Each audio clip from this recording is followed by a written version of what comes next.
जन्म मरण परण। जन्म भी उस परमात्मा के हाथ में है, मृत्यु भी उस परमात्मा के हाथ में है और परण भी उस परमात्मा के हाथ में है। परण मतलब शादी।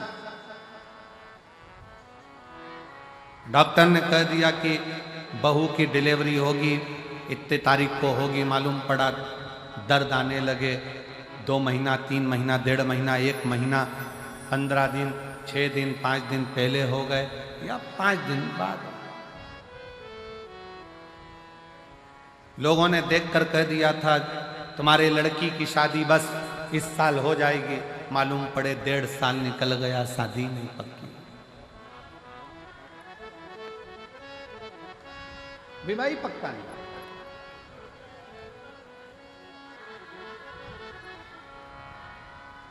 डॉक्टर ने कह दिया घर ले जाओ, इनकी अंतिम सांसें चल रही है, सेवा करो, मालूम पड़े 2 साल निकल गए, 4 साल निकल गए।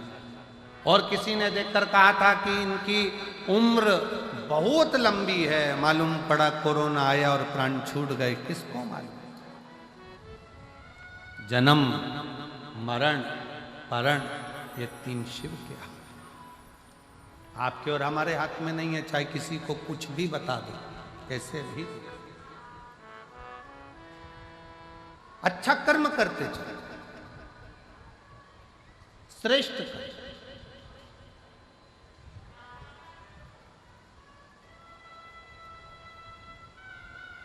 शिव कथा कर रही है, भगवान शंकर का चरित्र करा है, शिव महापुराण की कथा कर रही है।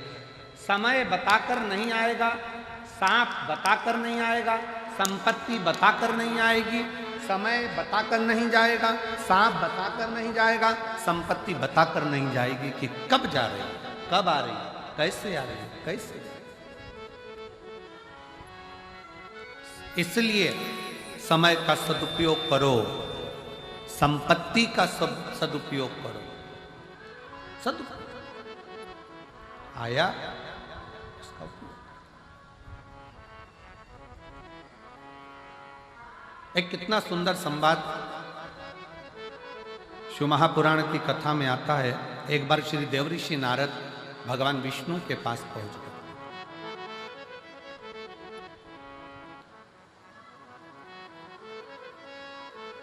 श्रीमन नारायण श्रीमन नारायण श्रीमन।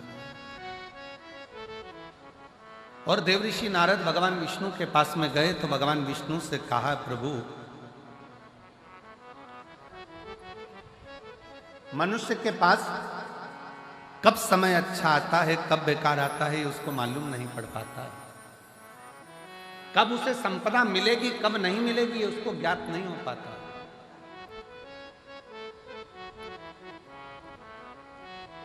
बस केवल मानव मानव दिखता है, पर उसकी जिंदगी में कब बदलाव आता है मालूम नहीं पड़ पाता है। तो भगवान विष्णु के चेहरे पर हंसी आई।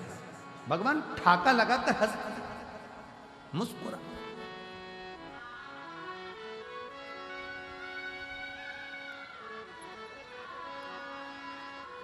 खूब हंसे और नारद जी का हाथ पकड़कर भगवान नारायण उनको शंकर जी के पास में ले गए। बाबा भोलेनाथ बैठे थे। शंकर भगवान को नारद जी का कोई संवाद नहीं मालूम है, शंकर भगवान को भगवान विष्णु का कोई संवाद नहीं मालूम है, शंकर भगवान को इन दोनों की कोई बात नहीं मालूम है। पर पहुंचे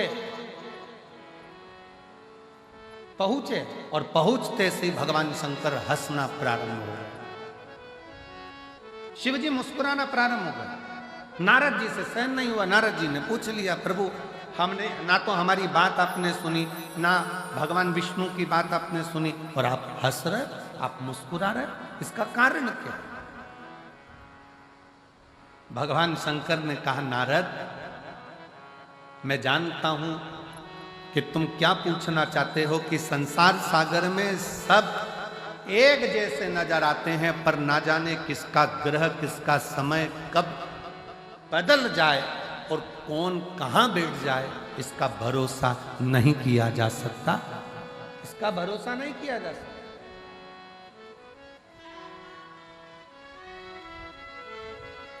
पर नारद व्यक्ति मनुष्य अपने कर्म को करता करता करता करता करता करता एक जैसा दिखता दिखता अंदर से पूर्ण तरह से खाली होता चले जाता। हाथी आया है आपके भटिंडा में? कभी हाथी का दर्शन किया है आप लोगों ने? अरे बोलो तो जम के। इधर आता है हाथी? नहीं आता? आता है? अच्छा। नहीं तो टीवी में तो आजकल रोज आता है छोटे छोटे बच्चों के लिए, एक मोटा हाथी। नहीं, टीवी में तो बच्चों को खाना भी माता है वो हाथी दिखा के खिलाती है आजकल। जब तक मोटा हाथी चालू ना करो जब तक वो खाना नहीं खाए।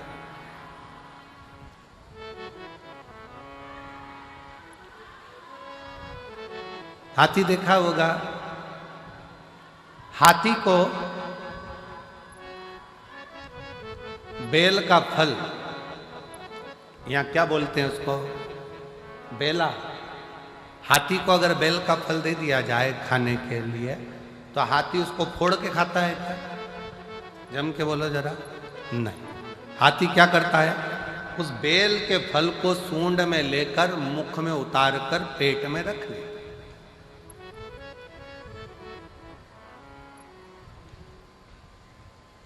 फिर जब हाथी गोबर करता है तो वो बेल का फल वैसा की वैसा ही बाहर निकल, जैसा खाया था वैसा की वैसे ही बाहर निकल जाता है। पर उस बेल के फल को आप तोड़ कर देखना, उस गोबर में से उठाकर वो बेल के फल में अंदर गूदा नहीं रहता है, केवल खोल खोल रहती है और गूदा उसमें से चला है।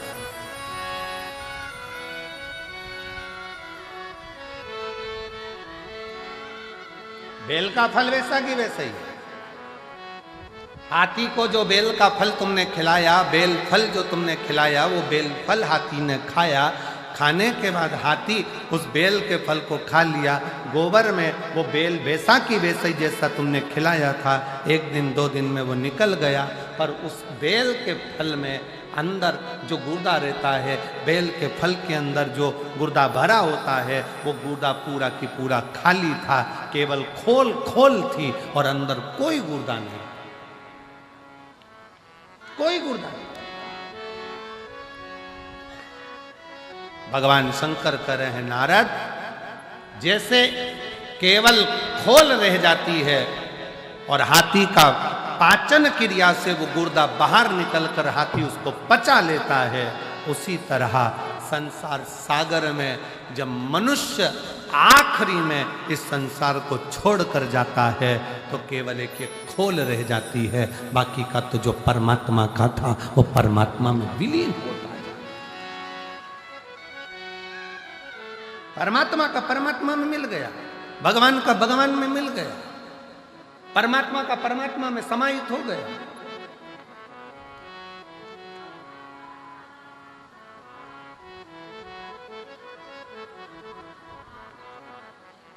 एक बेलपत्री में, एक बेलपत्र में, एक बेलपत्र में वो तत्व होता है। अगर शंकर पर चढ़ी हुई बेलपत्र को आप खा रहे हो तो उस बेलपत्र में वो फल होता है कि आपके शरीर के जितने रोग हैं, चाहे वो बीपी हो, चाहे शुगर हो, चाहे थायराइड हो, चाहे सोराइसिस हो, जो भी बीमारी है शरीर में, धीरे। हाँ, कई लोगों को बेलपत्र खाने पर जीवान में छाले आ जाते हैं, किसी किसी को बेलपत्र खाने पर जीवान तोरी तोरी हो जाती, हारमोनियम। बेलपत्र खाने पर कई बार जीवान तोरी तोरी हो जाती है, बेलपत्र खाने पर कई बार मुख में छाले आ जाते हैं, बेलपत्र खाने पर कई बार भोजन में स्वाद नहीं आता है, भोजन में स्वाद नहीं आ पाता है। तो निवेदन है, आप ऐसे नहीं खा सकते तो उसको पीसकर गोली बनाकर पानी से निगल जाए। पर बेलपत्र हमारे जीवन में, हमारे स्वास्थ्य के लिए लाभदायक होता है। एक पत्र है बड़ा सुंदर, देखो।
पहले तो मैं गुरुजी अमरजीत जी मेहता अंकल जी को बहुत बहुत धन्यवाद देता हूँ जिन्होंने ये कथा कराई। मेरा नाम दिव्या है, मैं भटिंडा की रहने वाली हूँ। कहीं बैठी हो दिव्या तो हाथ हिला सकती हो। मैं भटिंडा की रहने वाली हूँ, मेरा नाम दिव्या है। कहीं बैठी हो तो हाथ हिला सकती हो, और बैठी हो तो एक बेलपत्र लेने आ सकती हो। मैं श्री अमरजीत सिंह मेहता जी को, अंकल जी को बहुत बहुत धन्यवाद देती हूँ जिन्होंने हमको कथा सुनने का सौभाग्य दिया। मेरी उम्र 16 साल है। मैं आपकी कथा 2022 से सुन रही हूँ। 2 महीने पहले मेरी माँ को एक बीमारी हो गई थी जिसका मैं नाम नहीं लिख रही। डॉक्टर ने ऑपरेशन करने का बोल दिया। उस बीमारी का मैं नाम नहीं लिख रही हूं, ऑपरेशन करने का बोल दिया और 10 दिन का समय दिया।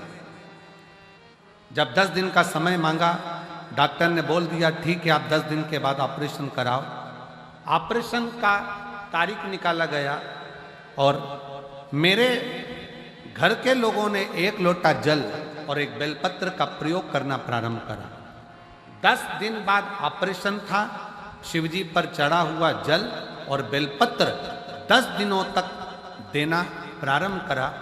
10 दिनों के बाद डॉक्टर के पास गए तो उन्होंने कहा कि ये बीमारी बिल्कुल ठीक हो चुकी है, अब ऑपरेशन की जरूरत नहीं। अब ऑपरेशन की जरूरत नहीं है। पत्र को आप लोग एलईडी पर पढ़ सकते हैं। 10 शिवजी पर चढ़ा जल और बेलपत्र 10 दिनों तक दिया। जब हम 10 दिनों के बाद डॉक्टर के पास गए, उन्होंने कहा कि ये बीमारी बिल्कुल ठीक हो चुकी है, अब यह बिल्कुल ठीक है, इसको ऑपरेशन नहीं होगा। गुरुजी बाबा है, मैं बाबा को प्रणाम करने के लिए आई हूँ। एक लाइन अच्छी लिखी है, आप और हम गुनगुना लेते हैं। तेरे दरबार की बाबा निराली शान देखी है, तेरे दरबार की बाबा निराली शान देखी है। तुझे देते नहीं देखा पर झोली भरी देखी है, मुख दुनिया मोड़ेगी बाबा तू मुखड़ा मोड़े, मुख दुनिया मोड़ेगी बाबा तू मुखड़ा मोड़े। आप शिव की आराधना किस भाव से कर रहे हैं? आप शंकर को कैसे रिझा रहे हो?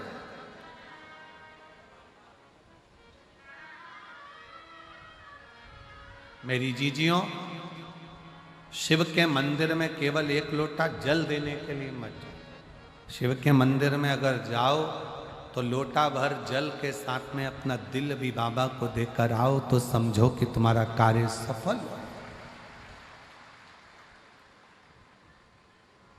केवल मंदिर में गए, जल चढ़ाया, आ गए, वो श्रेष्ठता नहीं। अपने मन से, अपने दिल से बाबा से बात तो करो। कितनी धूप है, इतनी कड़कड़ाती हुई गर्मी में आप लोग बैठकर कथा सुन रहे हो, 200-500 रुपए खर्च कर आए हो। कुछ नहीं तो ऑटो के 50-100 रुपए तो तुमने खर्च करे होंगे, बस का टिकट लिया होगा 100, 150, 200 रुपए का, तब जाकर यहाँ पहुँचे हो। अब यहाँ आने के बाद भी आप उस समय को व्यर्थ गंवा दो तो आपका जीवन बेकार है। यहाँ दीवार के अंदर गेट से प्रवेश जब तुम अंदर करो, गेट से प्रवेश करते समय तुम अपने भीतर का अहंकार, अपने घर छोड़ो और बैठकर बाबा से प्रार्थना करो, बाबा मैं अपने दिल से आपको निवेदन करने आई हूँ कि मेरे मन की ये मुराद है। बाबा मैंने आपका स्मरण किया है, बाबा मैंने अरदास करी है, आप उसको स्वीकार करना। और मेरे बाबा अगली बार जब कथा हो तो इस व्यासपीठ पर मेरा भी पत्र पहुंचे, ऐसी करुणा कर। तो स्वीकार।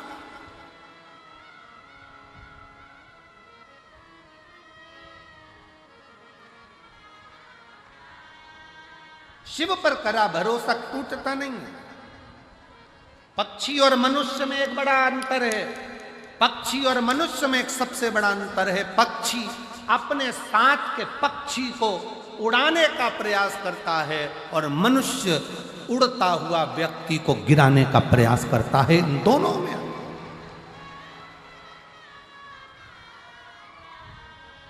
पक्षी और मनुष्य में बड़ा अंतर है। पक्षी, एक पक्षी अगर उड़ नहीं रहा है उसको उड़ाने का प्रयास करेंगे। पक्षी उड़ नहीं रहा है उसको उड़ाने का प्रयास करेंगे। पक्षी सामूहिकता में एक साथ आकाश में उड़ते हैं, उड़ाने का प्रयास करते हैं। एक पक्षी थक जाता है, दूसरा पक्षी उससे कहता है घबराना नहीं, मंजिल आने वाली है, उड़ते रहे, मंजिल आने वाली है, और आगे बढ़ना है, और ऊपर जाना है, उड़ते रहे, मंजिल आने वाली है। पक्षी अपने साथ के पक्षी को मंजिल तक पहुंचाने का प्रयास करता है। और मनुष्य कोई उड़ रहा है, आगे बढ़ रहा है, बहुत उन्नति कर गया, बहुत तरक्की कर गया, तो मनुष्य अंदर से ईर्ष्या रखकर उसका पांव पकड़कर खींचने का, जमीन पर गिराने का प्रयास करता है। निवेदन है, पक्षी सामूहिकता में रहकर दूसरे को आगे बढ़ाने का प्रयास करते हैं और मनुष्य सामूहिकता में मिलकर एक दूसरे को गिराने का प्रयास करते हैं कि अपन इकट्ठे होकर इसको जमीन पर पटक देंगे। ये आगे कैसे बढ़ गया,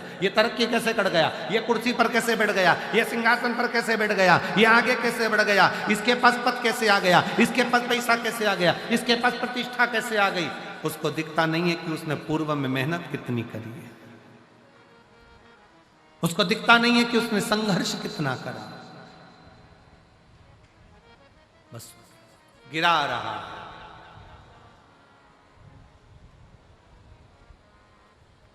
मेरा निवेदन इस व्यासपीठ के माध्यम से आप सबसे करूं, किसी के मरने के बाद कंधा दो मत दो, तुम्हारी मर्जी, पर उसके मरने से पहले अपने कंधे का सहारा उसको जरूर दे देना, जिससे वो जीते जी आगे बढ़ जाए।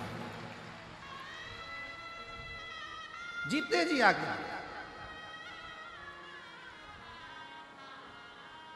होली आ रही है, 13 तारीख को रात्रि को होली जलेगी, 14 तारीख को खेली जाएगी। हमारे सीहोर में कुबरेश्वर बाबा के सुंदर आनंद में 5 मंदिर में हम भी केसरिया जल चढ़ाने के लिए बाबा को जाते हैं। महादेव की होली सीहोर में मनाते हैं, वो 15 मार्च की रहेगी। सुबह 9 बजे चमत्कालेश्वर मंदिर से हम निकलेंगे, बाबा को जल चढ़ाते हुए, गुलाल चढ़ाते हुए। जो सीहोर के आसपास के हैं, बाबा की, आपने ब्रज की होली देखी होगी, काशी की मसाने की होली देखी होगी। एक बार योग लगे तो सीहोर में 15 मार्च को आकर सुबह 9 बजे जरूर होली देखें कि बाबा महादेव की होली कैसे हो रही। होली आ रही है, निवेदन है,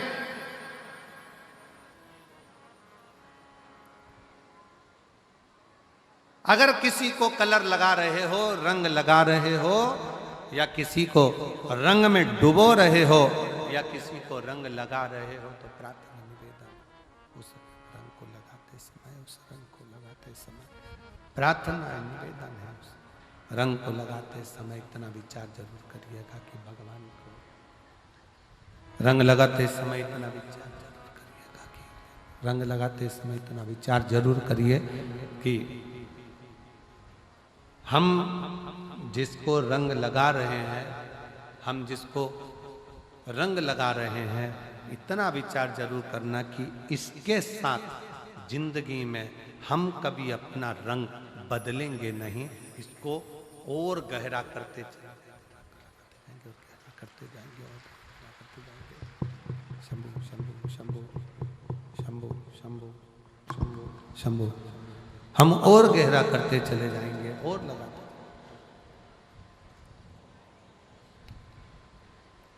शंभु पड़ी मांगू घड़ी रे घड़ी दुख। बठिंडा से दिव्या बेटी, एक बार जोरदार ताली बजाएं साथ। दया करी न दर्शन आपो शंभो शरण पड़ी मांगू घड़ी रे घड़ी दुख काटो। दया करी न दर्शन आपो। कलर लगाओ, खूब लगाओ, गुलाल लगाओ, खूब लगाओ, पर जिसको रंग लगा रहे हो उसमें एक प्रेम का रंग भी जोड़ो कि हम आखिरी तक ये रंग ना बदले, ये रंग ना बदले। समय बदलता रहेगा, जीवन बदलता रहेगा, पर आज के मनुष्य भी अपना रंग बदल रहे।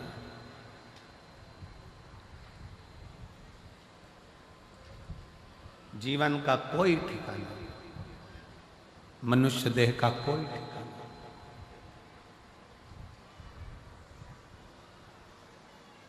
माता पार्वती जी शिव जी की आराधना करती हैं, शिवलिंग का निर्माण करती हैं, पार्थिव लिंग का निर्माण करती हैं।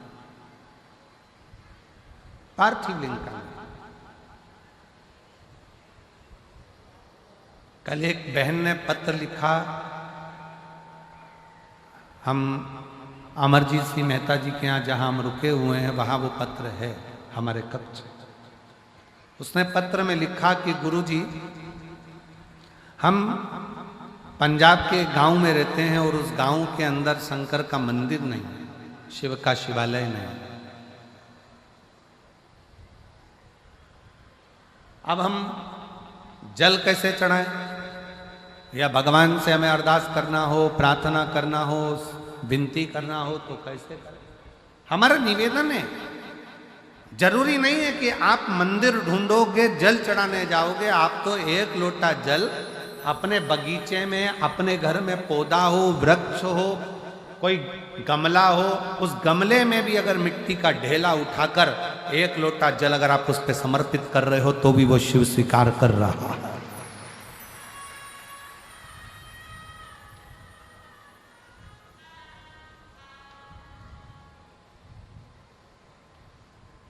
शिव स्वीकार कर रहा है।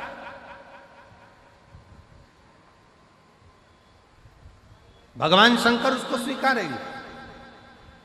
आप गमले में भी अगर पार्थिव लिंग का निर्माण कर रहे हो, आपको ज्यादा कुछ नहीं करना है, केवल एक मिट्टी के ढेले को उठाना है, गमले के अंदर ही रखा है, एक लोटा जल बाबा को चढ़ा दिया, बाबा से प्रार्थना कर ली, बाबा से विनय करा, उसने स्वीकार। जरूरी नहीं कि आप कहीं जाओगे तो स्वीकार होगा। स्वीकृत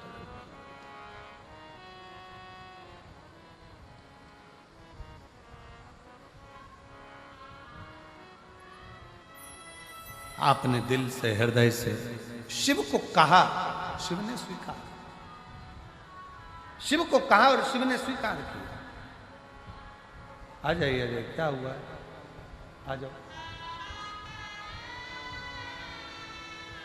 और शंभु बेल पर पड़ी मांगो घड़ी रे घड़ी दुख काटो। दया करी मैं दर्शन आपो शंभो शरण पड़ी मांगो घड़ी रे घड़ी दुख काटो। दया करी मैं दर्शन आपो शंभु शरण पड़ी मांगो घड़ी। शिव से प्रार्थना, शंकर से विनय निवेदन आप जितना दिल से करेंगे, जितना भाव से करेंगे, जितना हृदय से करेंगे, शिव उसको स्वीकार करे, शंकर उसे स्वीकार करे।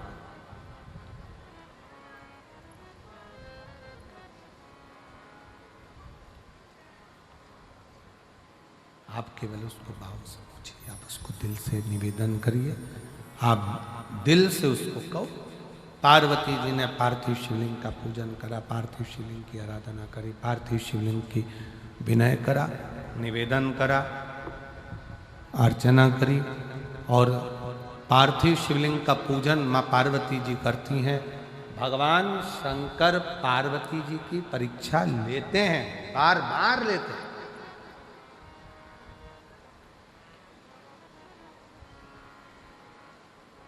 शिव कुछ देगा तो पहले तुम्हें तोल लेगा। शंकर देने से पहले तुम्हें तोल लेगा।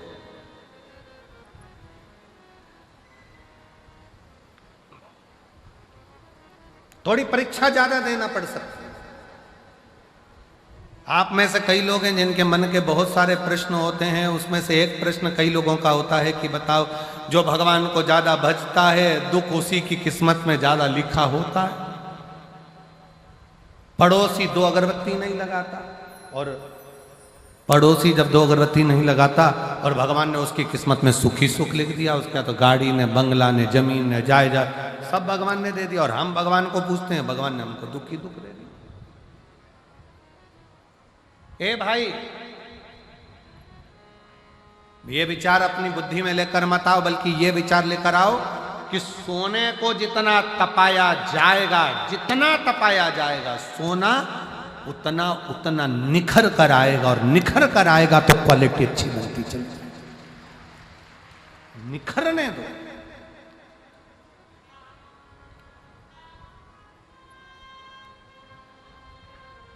निखर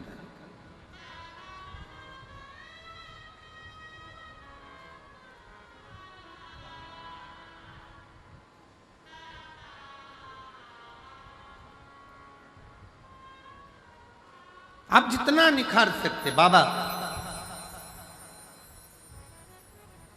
थोड़ा तपाएगा, थोड़ा कष्ट दे सकता है, थोड़ी थोड़ी फाइलें ज्यादा मोटी होती है तो निपटने में समय लग सकता है।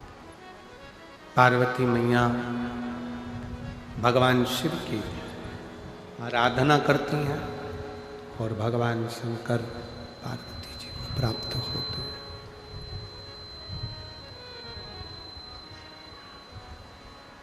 माँ जगज्जननी जगदम्बा पार्वती जी को भगवान शिव प्राप्त होता है।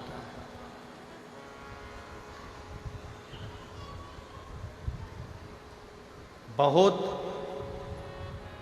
परीक्षा लेने के बाद शिव जी ने पार्वती जी को अपना बना। बहुत परीक्षा लेने के बाद भगवान शंकर ने पार्वती जी को अपना बना।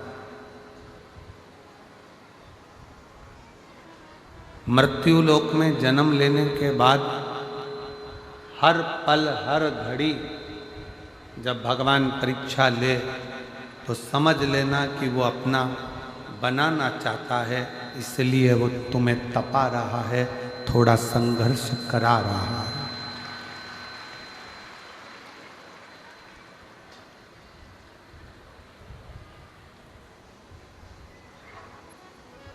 तपस्या और समस्या ये 2 हैं।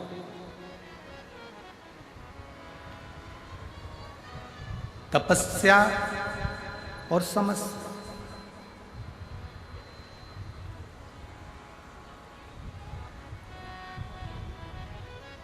आज के समय में जितने लोग तपस्या में नहीं लगे हैं, उससे दुगने लोगों को समस्या है।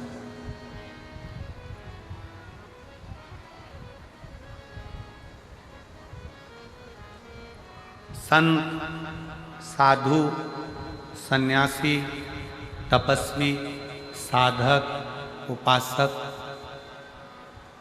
क्यों कंदरा में जाकर बैठते हैं, क्यों एकांत में जाकर बैठते हैं, क्यों गंगा जी के घाट पर, यमुना जी के घाट पर, नर्मदा जी के घाट पर, सरयू के घाट पर क्यों बैठते हैं? तपस्या क्यों करते हैं? भगवान को पाने की।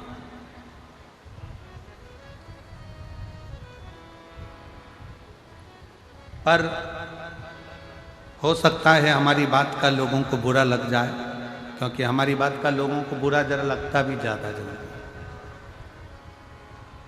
एक बात अपने अंदर उतार कर रखना,